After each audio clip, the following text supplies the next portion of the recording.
Welcome back to The Lead. Just days after President Obama's first inauguration, he made a pledge to extend a hand of friendship to the broader Arab world and usher in a new era of cooperation. Listen to what he said in an interview with the Arab TV network Al Arabiya. If we are looking at the region as a whole and communicating a message to the Arab world and the Muslim world that we are ready to initiate a new partnership based on mutual respect and mutual interest, then I think that we can make significant progress. 4 years later, all hell seems to be breaking loose in Syria, and it seems the countless threats from the administration about crossing red lines and possible strikes and maybe interventions just don't appear to have much clout. In fact, a member of Syria's opposition national coalition was quoted in the New York Times as calling President Obama a, quote, weak president who cannot make the right decision when it comes to such an urgent crisis. Joining me now is Hisham Malham, Washington bureau chief of Al Arabiya Television. He conducted that interview with President Obama about Mideast relations back in 2009. In fact, I believe that was the very first TV interview President Obama gave. I was very jealous as a White House correspondent at the time. I forgive you. It's okay.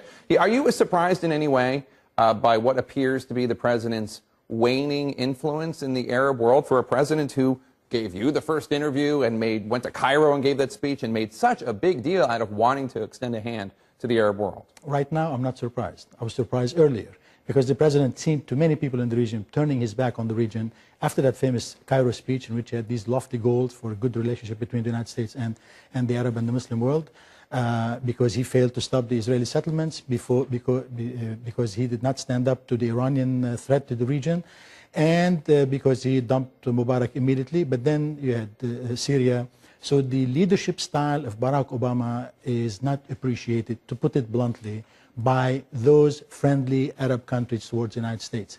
And they say the president does not create fear in the hearts of his adversaries and enemies in the region, Iranians and the Syrians and others. What's the response since Saturday when he made the, I thought, somewhat surprising announcement that he was going to seek congressional approval? How did leaders in the Middle East, how did allies take that?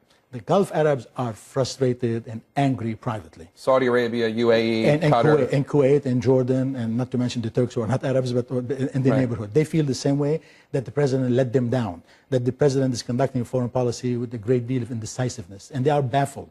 They are puzzled. They don't know how to explain it. And they tell you that what's left of America's stature and what's left of the president's credibility is in tatters right now. And on the other hand, you see the Syrians, Hezbollah, Iran, gloating.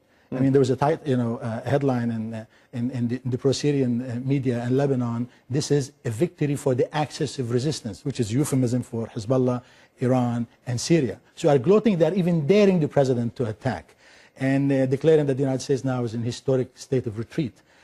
This is, again, because the president did not engage the situation in Syria. He ignored it. He doesn't even talk about Egypt publicly. He subcontracted Iraq to Joe Biden. If there's a massacre in Iraq, Joe Biden picks up the phone and talks to Maliki and talks to Masoud Barzani and all that. The president is disengaged when it comes to these major issues. And in the eyes of the leaders of the region and everywhere in the world, if the president is not involved when there is something at the magnitude of Syria, the use of chemical weapons, then there is something wrong with foreign policy. Let's reach back to that interview you did with President Obama, the very first TV interview he granted back in January 2009. Ultimately, people are going to judge me not by my words, but by my actions and my administration's actions. Now, his presidency is not over. He still could take action in Syria. Whether that's a good or a bad decision is not for me to say. But as of right now, how is he judged by Arab allies in the Middle East? Wobbly, indecisive, not strong enough. Really, this is the weakness of his style of leadership. He doesn't engage them, he doesn't talk to them, as I said, and he doesn't address these issues in the region. I mean, look at Egypt in the last few weeks and months. Now, the new regime in Egypt, call it a coup or whatever, you know, they are very unfriendly. And in fact, they are opposing any kind of attack on Syria. And he's losing the faith of the leadership in the Gulf.